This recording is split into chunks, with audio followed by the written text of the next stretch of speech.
dt, एक definition यहाँ से आएगी, E इक्वल टू क्या होता है minus D phi upon D T, एक डेफिनेशन यहाँ से आएगी। देखो क्या करो, E equal to minus D upon D T, और फाई की वैल्यू क्या लगा दो एम आई। देखो भाई फाई की वैल्यू क्या लगा दी हमने एम आई लगा दिया, तो E इक्वल टू माइनस का m बाहर निकाल लो, बचा क्या D I upon D T, ये बच गया। अब यहां से तुम m निकाल लो, तो m इक्वल टू कितना हो जाएगा माइनस का E upon D I upon D T, D I upon D T की वैल्यू को 1 लिख दो, if D I upon D T equal to 1, m equal to कितना आ गया माइनस ही आ गया, बात खत्म। ये दूसरी डेफिनेशन हो गई, क्या कि अगर rate of change of current 1 हो जाए, अगर rate of change of current 1 हो जाए तो जो कोफिशिएंट ऑफ म्यूचुअल इंडक्शन होता है, बताओ किसके इक्वल होता है, ये कौन है, ये क्या है, ये इंड्यूस्ड ईएमएफ। बिल्कुल सही। तो रेट ऑफ चेंज ऑफ अगर करंट की वैल्यू 1 हो जाए, the rate of change of current is equal to unit, then the coefficient of mutual induction will be just equal to the induced EMF in the coil या developed in the coil। Sir starting वाला बता दो। Sir m छोटा है या बड़ा है? m capital है, ये सब कुछ कैपिटल है, कैपिटल बड़ा, छोटा नहीं हो सकता, यहाँ पे बड़ा m है। देखो बच्चे ये इस तरीके का है, ये कैपिटल m है, सही है। स्टार्टिंग क्या था कि फाई प्रोपोर्शनल टू आई होता है, हमें म्यूचुअल इंडक्शन की डेफिनेशन सीखनी है। दो डेफिनेशन होती है, पहली डेफिनेशन इस फार्मूले से, दूसरी डेफिनेशन इस फार्मूले से। जो जो L हुआ करता था परसों वो आज M हो गया, कोफिशिएंट ऑफ सेल्फ इंडक्शन की जगह कोफिशिएंट ऑफ म्यूचुअल हो गया। ध्यान सुनना, फाई प्रोपोर्शनल टू आई होता है तो phi equal to M I. L तब लगता था जब सेल्फ इंडक्शन था, कोफिशिएंट आज M लगेगा क्योंकि म्यूचुअल है, M लगेगा MI। तो इफ I इक्वल टू 1 यहाँ लगा दो तो फाई इक्वल टू M। पहली डेफिनेशन कि अगर करंट की वैल्यू 1 हो जाए तो म्यूचुअल इंडक्शन की वैल्यू जो कोफिशिएंट होगा वो मैग्नेटिक फ्लक्स के बराबर हो जाएगा, पहली, और दूसरी तुम लोगों ने सीखी ली, सही है। चलो इसको हटाते हैं, स्क्रीनशॉट लो जल्दी से इसका फटाफट। 1 2 3 बोलो। जो आपने उस दिन पढ़ाया था ना म्यूचुअल इंडक्शन में, उसमें एक छोटी सी चीज पूछनी है। बोलो बोलो बोलो। अगर करंट चल रही है कॉइल में तो उसका डिफ्लेक्शन जो होता है गैल्वेनोमीटर में, ये फिक्स होगा कि जैसे अगर करंट क्लॉकवाइज चल रही है तो डिफ्लेक्शन लेफ्ट में, ऐसा कुछ? ऐसा नहीं, ऐसा कुछ नहीं होता ना, ऐसा कुछ नहीं होता है, ऐसा कुछ नहीं होता है। मैंने उस दिन भी मना किया था इसी बात को सोचने के लिए कि करंट की डायरेक्शन को देखते हुए डिफ्लेक्शन को मत देखिए, करंट चलने दो, अब सुई में डिफ्लेक्शन होने दो जिधर हो रहा है। बस तुम ये देखो कि अगर सुई में डिफ्लेक्शन अभी लेफ्ट में हो रहा है तो क्या स्विच ऑफ करने के बाद राइट में हुआ, बस इतना ध्यान देना होता है हमको। हमें करंट को डायरेक्शन को देखते हुए प्रैक्टिकली हम कैसे बताएंगे कि पहले वो कहाँ डिफ्लेक्ट हुआ? प्रैक्टिकली हम देख के बताएंगे, जब हम उस गैल्वेनोमीटर को सर्किट में ऐड करेंगे, गैल्वेनोमीटर को जब सर्किट में ऐड करेंगे तो स्विच ऑन करोगे ही करोगे, कभी ना कभी स्विच ऑन करोगे तो जिस डायरेक्शन में स्विच जाएगी उस डायरेक्शन को ही हम इनिशियल डायरेक्शन मानेंगे। अब राइट में गई, ये तो प्रैक्टिकली बात हो गई ना सर।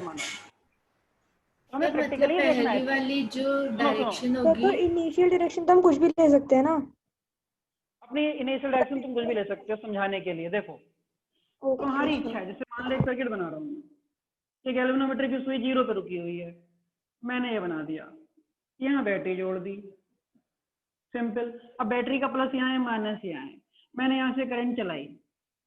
मैं कोई नहीं होता कहने वाला कि सुई की डायरेक्शन उधर होगी किधर होगी। मैंने जैसे ही स्विच ऑन किया, स्विच ऑन करते ही मान लो ये सुई, मुझे नहीं पता था ये सुई राइट में आ गई इधर, तो मुझे इतना क्लियर हो गया कि स्विच ऑन करने पे राइट में आती है, बात खत्म। और स्विच ऑफ करने पे लेफ्ट में जानी चाहिए।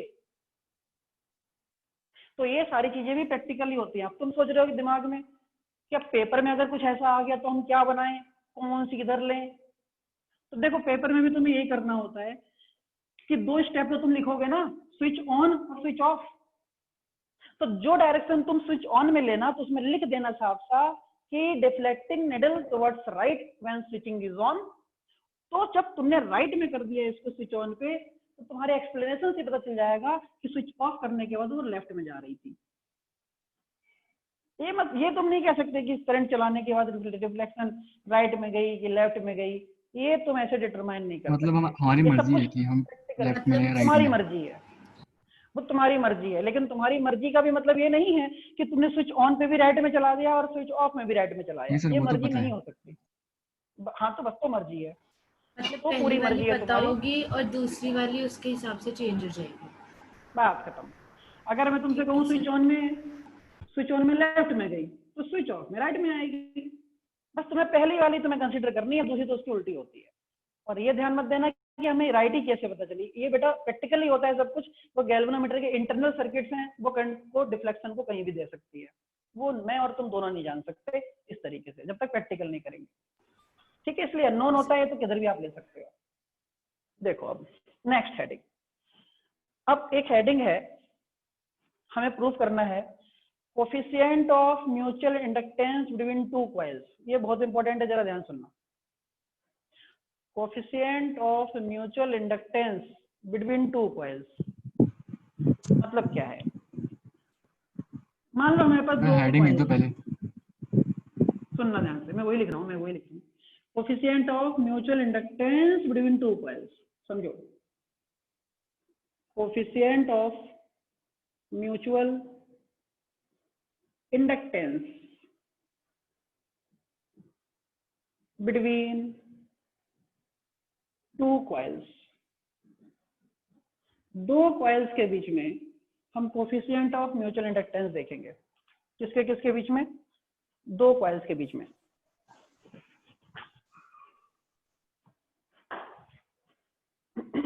देखो जी, समझो, आराम समझो। एक कॉइल मेरे पास ये है,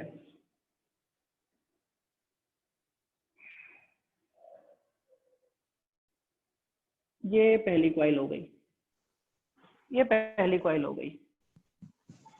दूसरी कॉइल मेरे पास ये है। अब सुनना ध्यान से, मैं बना रहा हूं, मैं जो दूसरी कॉइल बनाऊंगा वो इसी कॉइल के अंदर बनाऊंगा, मतलब दोनों कॉइल की एक्सेस सेम रहेगी, एक्सेस सेम रहेगी। सुनना, तो दूसरी कॉइल में ये बना रहा हूं,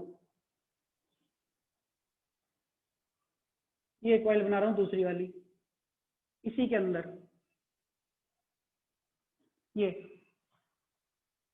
कुछ दिखा कि नहीं दिखा यार? एक कॉइल ऐसे ऊपर निकल गई और सेम एक्सेस पर दूसरी कॉइल बना दी मैंने। अब ये कॉइल नंबर 2, ये कॉइल नंबर 1। कॉइल नंबर 1 में मैंने बैटरी जोड़ दी अभी। कॉइल नंबर 2 में मैंने गैल्वेनोमीटर जोड़ दिया। कॉइल नंबर 2 में मैंने गैल्वेनोमीटर जोड़ दिया। पहला स्टेप क्या होता है? पहले कॉइल की वजह से दूसरी कॉइल में इंडक्शन देखो, तो जो कांस्टेंट आए आने दो। मान लो पहली कॉइल की वजह से दूसरी कॉइल में जो इंडक्शन का कांस्टेंट आया वो आया M21। Coefficient of mutual induction होता है M, तो कोफिशिएंट ऑफ म्यूचुअल इंडक्शन पहले मैं लाऊंगा M21। M21 का मतलब ये होता है coefficient of mutual inductance of second coil by the first coil या with respect to first coil. अगले स्टेप में क्या करूंगा? ये बैटरी मैं दूसरे में जोड़ दूंगा, गैल्वेनोमीटर पहले में जोड़ दूंगा। तो फिर मैं पता करूंगा, बताओ क्या पता करूंगा? M12 पता करूंगा कि M21 पता करूंगा? M12 क्या लिखूं बताओ? M12। Coefficient of mutual induction between the first coil by the second coil, फिर M12 पता करूंगा। जब दोनों पता हो जाएंगे तो फिर मैं तुमसे कहूंगा कि जो M12 की वैल्यू है वो M21 के बराबर आएगी। ये दोनों बराबर होती हैं आपस में। एक कॉइल की वजह से दूसरे में इंडक्शन इक्वल टू दूसरे कॉइल की वजह से पहले में इंडक्शन हमेशा आपस में बराबर होते हैं। ये हमें प्रूव करना है। और एग्जाम में ये लिख के आता है proof M12 equal to M21 between two coils या टू सोलेनॉइड्स या टू इंडक्टर्स, ये लिख के आता है। M12 इक्वल टू M21 लिख के आता है ये। स्टार्ट। मान लो बच्चे कॉइल की जो लेंथ है वो L है और दूसरे वाले कॉइल की लेंथ भी L है, समझना। पहले वाली जो कॉइल में करंट चल रही है वो I1 है, दूसरी कॉइल में जो करंट बनेगी वो I2 है। अब वो कैसे बनेगी वो किसी को नहीं पता अभी, बस याद रखो I2 है। पहले कॉइल में करंट दोगे I1 तो दूसरी में बनेगी I2। पहले कॉइल में चलने वाली मैग्नेटिक फील्ड B1 है, दूसरे कॉइल में जो मैग्नेटिक फील्ड बनेगी उसकी B2 है, समझना। पहले कॉइल की मैग्नेटिक फील्ड कितनी है B1, करंट I1 दोगे तो मैग्नेटिक फील्ड B1 बनेगी। अभी यहाँ पे B2 लिखने की जरूरत भी नहीं है, जब चलाएंगे तो देखा जाएगा, समझो। यहाँ पे I2 लिखने की भी जरूरत नहीं है, छोड़ दो सब। पहले कॉइल की लेंथ L, दूसरे कॉइल की लेंथ L2 नहीं L। पहले कॉइल में चलने वाली करंट I1, पहले कॉइल में बनने वाली मैग्नेटिक फील्ड B1। अब जरा ध्यान से सुनना, पहले कॉइल की वजह से दूसरी कॉइल में जब फ्लक्स कट करेगा, थोड़ा ध्यान से सुनना, पहले कॉइल की वजह से दूसरी कॉइल में जब फ्लक्स कट करेगा उस फ्लक्स को लिखने का तरीका होगा phi21, flux in second coil by first coil, flux in second coil by first coil. पहले की वजह से दूसरे में जो फ्लक्स कट करेगा वो phi21। यहाँ पे बताओ फाई क्या लिखूं, दूसरे की वजह से पहले की फ्लक्स क्या लिखूं, जल्दी बताओ। फाई 512 सही है। पहले कॉइल में यूनिट लेंथ में, पहले कॉइल की यूनिट लेंथ में नंबर ऑफ टर्न्स N1 है, पहले कॉइल की यूनिट लेंथ में नंबर ऑफ टर्न्स N1 है। दूसरे कॉइल की यूनिट लेंथ में नंबर ऑफ टर्न्स N2 है, दूसरे कॉइल की यूनिट लेंथ में नंबर ऑफ टर्न्स N2 है। तो बताओ दूसरे कॉइल में टोटल नंबर ऑफ टर्न्स कितने हैं? N2L। ठीक है, तो दूसरे कॉइल के जो टोटल नंबर ऑफ टर्न्स हैं वो N2 × L है। पहली कॉइल का एरिया A है और दूसरी कॉइल का भी एरिया A है, एरिया सेम, लेंथ सेम। शुरू से देखो, ये पहली कॉइल, ये दूसरी कॉइल। पहली कॉइल की लेंथ L, दूसरी कॉइल की लेंथ L। पहली कॉइल का एरिया A, दूसरी कॉइल का एरिया A। पहली कॉइल में चलने वाली करंट I1 क्योंकि बैटरी पहली में है, और करंट की वजह से बनने वाली मैग्नेटिक फील्ड B1 क्योंकि बैटरी पहले में है।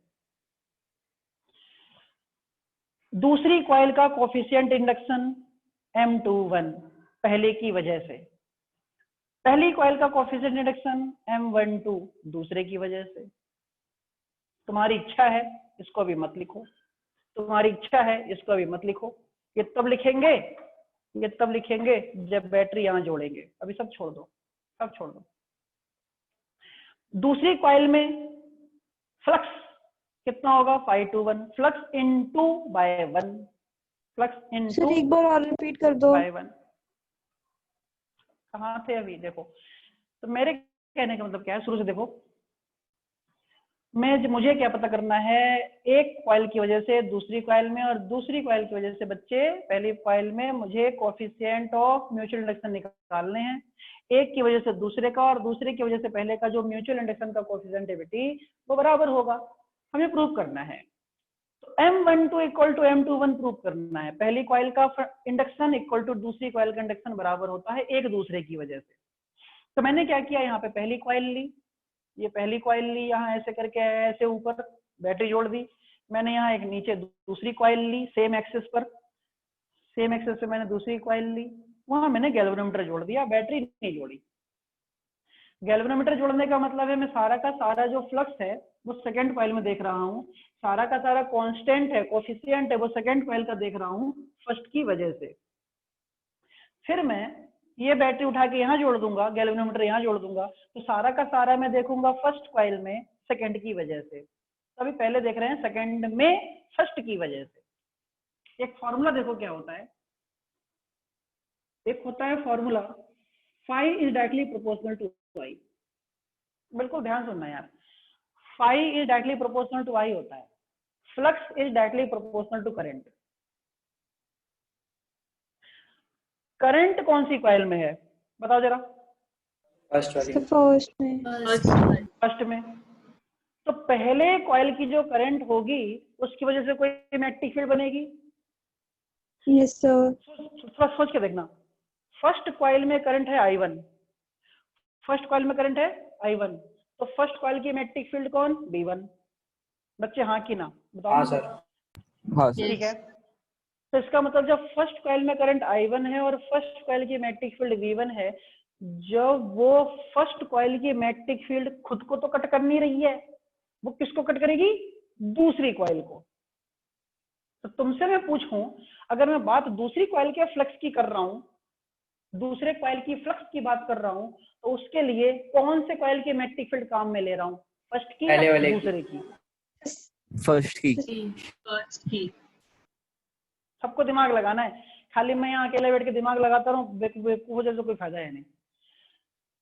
तो जब मैं फ्लक्स दूसरे कॉइल की बात करूंगा तो करंट पहले कॉइल की यूज करूंगा, मैग्नेटिक फील्ड पहले कॉइल की यूज करूंगा, फ्लक्स दूसरे की होगी क्योंकि खुद की कोई मैग्नेटिक फील्ड खुद को कट नहीं करती, वो दूसरे को कट करती है।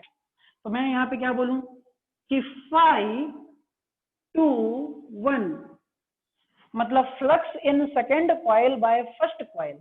तो flux in second coil by first coil directly proportional to, बताओ यहाँ पे क्या लिखूं? I1 लिखूं कि I2 लिखूं? I1। Sir I1। पक्का? पक्का? Yes sir. I1। इसी तरीके से जब 5-2-1 इज इक्वल टू कॉन्स्टेंट लगाऊंगा m और यहाँ है I1, बताओ यहाँ पे M21 लिखूं कि 12 लिखूं? यहाँ पे क्या लिखूं? तो 12। M2 21 लिखूं। बहुत बढ़िया, बहुत बढ़िया। हम सारी बातें कर रहे हैं सेकेंड कॉइल में फर्स्ट कॉइल की वजह से। बहुत बढ़िया, ये इक्वेशन नंबर हो गई 1, बात खत्म। फ्लक्स का एक फॉर्मूला होता है, फ्लक्स इक्वल टू होता है BA, bachelor of art. Flux होता है BA। फ्लक्स तो भैया वही है, दूसरे कॉइल की फ्लक्स पहले की वजह से। बताओ यहाँ मैग्नेटिक फील्ड किसी लिखूं? B2 लिखूं कि B1 लिखूं? B1। यहाँ पे B1। B1 लिखूं, और एरिया तो सेम ही है सबका। और हम एक बात जानते हैं, B इक्वल टू फॉर्मूला क्या होता है? Mu naught NI। नहीं। अगर यहाँ B1 है तो ये B1 मैग्नेटिक फील्ड कौन सी करंट ने पैदा की होगी? I1 ने।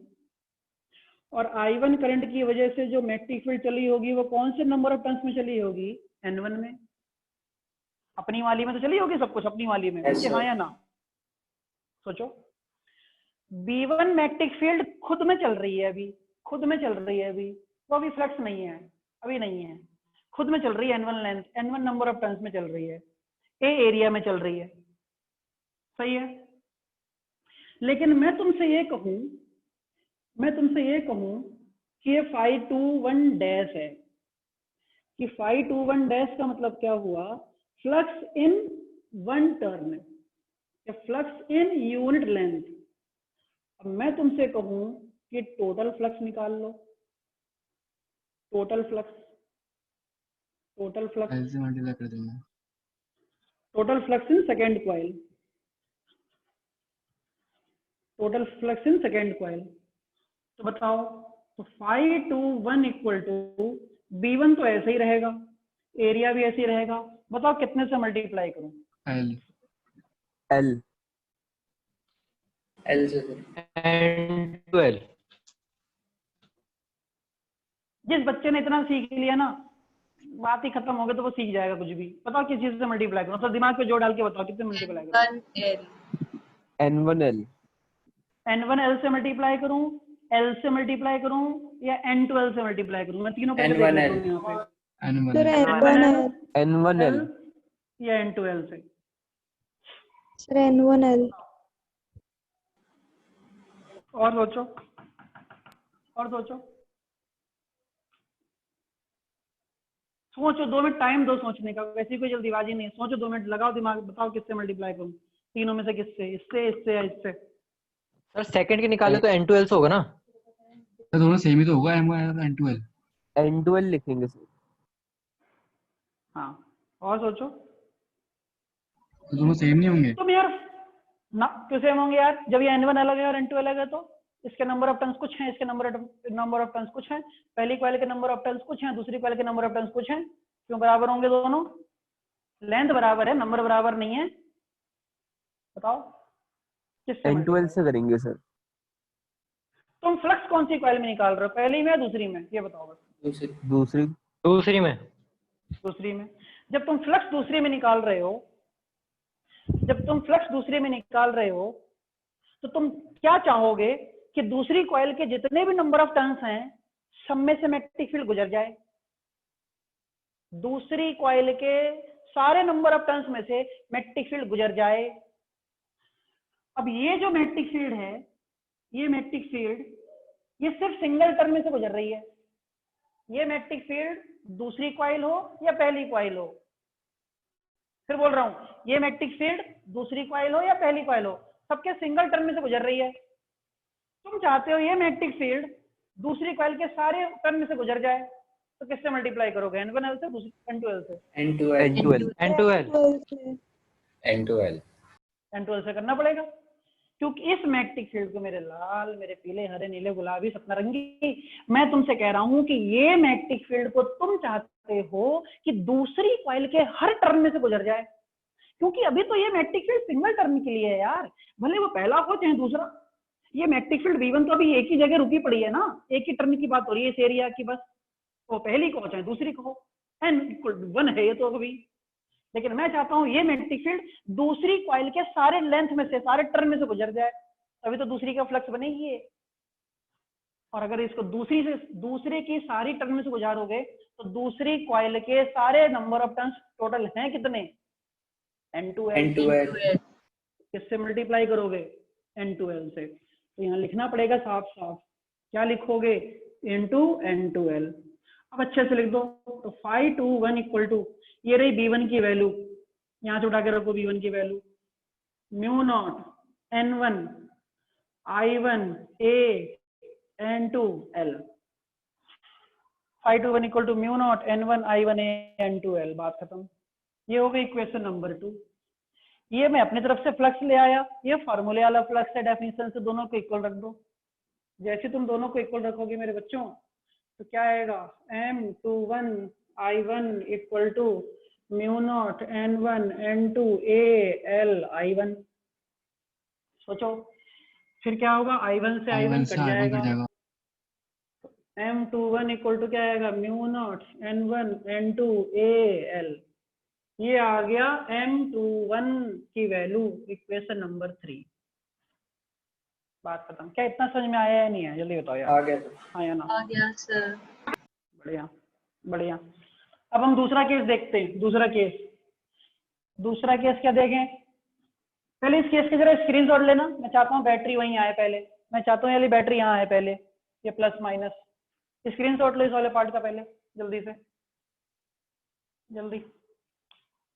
हो गया, हटा दूं? यस हो गया। अब मैंने जहां बैटरी थी वहां गैल्वेनोमीटर लगा दिया, देखो बच्चे, और जहां गैल्वेनोमीटर था वहां मैंने बैटरी लगा दी। तो दूसरा डायग्राम बनेगा सीखने वाले हम लोग, कोई जरूर, हाँ तुम बनाओगे, तुम अपनी कॉपी में बनाओगे दूसरा डायग्राम, मैं नहीं बनाऊंगा, मेरे तो बन गया। देखो भाई, सिमिलरली अब देखो क्या करना है। क्या चीज, तुम लिख भी सकते हो, तुम सो भी कर सकते हो, खाली लिख सकते हो कि now the battery is connected in the second coil and the galvanometer in the first coil. Similarly ऐसे करके भी लिख दो, चल जाएगा, दो बनाने की जरूरत नहीं है। अब बताओ जो n2l था वो पहले के टोटल नंबर ऑफ टर्न्स कितने हो जाएंगे, जल्दी बोलो, पहली कॉइल के टोटल नंबर ऑफ टर्न्स कितने हो जाएंगे, n1l। बहुत बढ़िया। पहली कॉइल में, अब पहली कॉइल में फ्लक्स कट कर रही है दूसरे की वजह से, तो बताओ फाई कितना लिखूं, phi12 या phi21, तुम बताओ। phi12 थोड़ा दूसरे की वजह से पहली कॉइल में अब कट कर रही है, तो बताओ m क्या लिखूं, 21 या 12? 12 M12। अब जो करंट चल रही है वो किस में चल रही है, सेकंड कॉइल में। कितनी चल रही है, I2 I2 जरा ध्यान देना। अब जब सेकंड कॉइल में करंट चल रही है तो मैग्नेटिक फील्ड किसकी पैदा V2, होगी? फर्स्ट कॉइल second की की। पैदा होगी कि सेकंड की पैदा होगी? सेकंड की। V2 सेकंड की पैदा हो गई। अब जरा यहाँ बताओ, तुम ही लोग बोलना, मैं नहीं बोलूंगा कुछ भी। फाई प्रोपोर्शनल टू आई। अब हम देखने वाले हैं flux in first coil by second coil. ये देख रहे थे flux in second coil by first coil. बताओ यहाँ क्या लिखूं? फाई 1 2 1 2 प्रोपोर्शनल टू I2 तो 5 1 2। तुम ही बोलो, मैं तो पढ़ा दूंगा जो पढ़ाना समझे। M12 I2 इक्वेशन नंबर 4 छोड़ दो। अब हम क्या निकालें?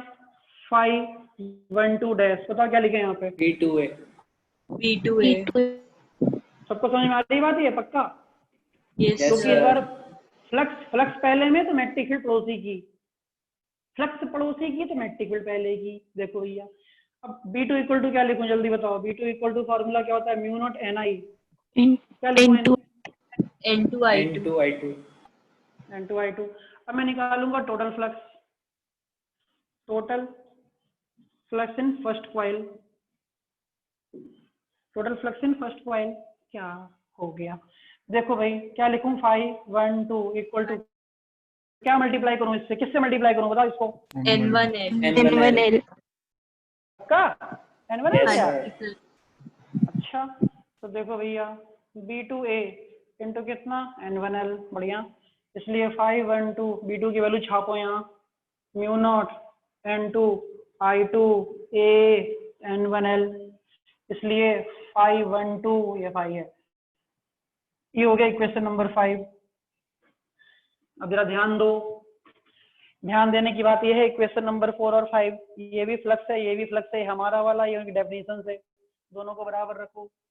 M12 I2 is equal to mu naught N1 N2 I2 AL। सही है? I2 से I2 खत्म करो तो क्या आया? M12 equal to mu naught N1 N2 AL। एक बात तुम जरा देखना ध्यान से, इक्वेशन नंबर क्या है यार? ये 6 है। सोचो, इक्वेशन नंबर 3 और इक्वेशन नंबर 6 ये है 3। इक्वल देखना आपस में बराबर हैं कि अलग अलग हैं? बराबर बराबर हैं। इसका मतलब M21 की वैल्यू और M12 की वैल्यू एक जैसी होती है और यही हमको एग्जाम में प्रूव करना होता है। Hence M12 equal to M21 answer. Note करो इसे जल्दी से। सर M2 निकालने के बाद हम डायरेक्ट ये भी तो लिख सकते थे कि M12 की वैल्यू भी वही होगी। डायरेक्ट नहीं लिखना होता बेटा, पूरा M21 लिखना निकाल पड़ता है यार। ये ना पूरा लिखना पड़ता है, ये पूरा लिखना ही पड़ता है 3 नंबर में डायरेक्ट। अब यार डायरेक्ट तो हम लोगों को पता ही है सब कुछ, है नहीं, लेकिन फिर भी प्रूफ तो करना पड़ता है यार। देखो ये लिखना पड़ेगा तुमको, इसमें आप सिमिलरली नहीं ले सकते। डायग्राम में सिमिलरली चल जाएगा कि मान लो वहां की यहाँ जोड़ दी, यहाँ नहीं, यहाँ तो पूरा लिखना पड़ेगा। स्क्रीनशॉट लो जल्दी से, आपको पूरा लिखना ही पड़ेगा इसको। स्क्रीनशॉट लो बेटा जल्दी से। हो गया? जो 5-21 है वो flux unit number of turns per है। हाँ, जो ये 1 2 डैश है ये खाली आगे कुछ लगा ही नहीं है। देखो जब आगे कुछ नहीं लगा है तो कुछ लगा है, क्या लगा है? 1 नहीं आई। ये फ्लक्स कितने से जा रहा है? 1 टर्न से और 1 यूनिट लेंथ से जा रहा है। ये फ्लक्स कितने से जा रहा है? कुछ भी नहीं जा रहा तो 1 से जा रहा है। हम चाहते हैं कितने में से जाए? N2L में से जाए या N1L में से जाए। तो 1 की जगह हमें कितना लगाना पड़ा? N1L लगाना पड़ा। 1 की जगह हमें कितना लगाना पड़ा? N2L लगाना पड़ा। कुछ नहीं था तो क्या था? 1 था तो 1 से जा रहा था। नहीं समझ में आई बात? आ गई? जहाँ कुछ नहीं होता वहां 1 होता है। चलो इसको हटाते हैं। तो भी अब नेक्स्ट हेडिंग सर है हमारा कहाँ तक AC सिलेबस डायनेमो। पहुंच जाएगा? बेटा ये प्रेडिक्शन करने वाले हम तो नहीं होते हैं, हम अपना काम कर सकते हैं। कहाँ तक पहुंच जाएगा मतलब कब तक की बात कर रहे हो? अभी पेपर तक में कहाँ तक पहुंचा दोगे सिलेबस? AC खत्म हो जाएगा। AC सर खत्म और हो अभी जाएगा। स्कूल में होते वहाँ कितना हो गया होता पूरी बुक? स्कूल में तो पूरी बुक होने जा रही है। स्कूल में तो पूरी बुक होने जा रही है बेटा मेरे लाल। लास्ट चैप्टर चल रहा है, करा के नहीं सेकंड थे लास्ट जल्दी। चैप्टर। क्या कौन सा ऑर्डर है इतनी ना? जल्दी जल्दी क्यों भगा रहे हैं? Ask to principal ma'am.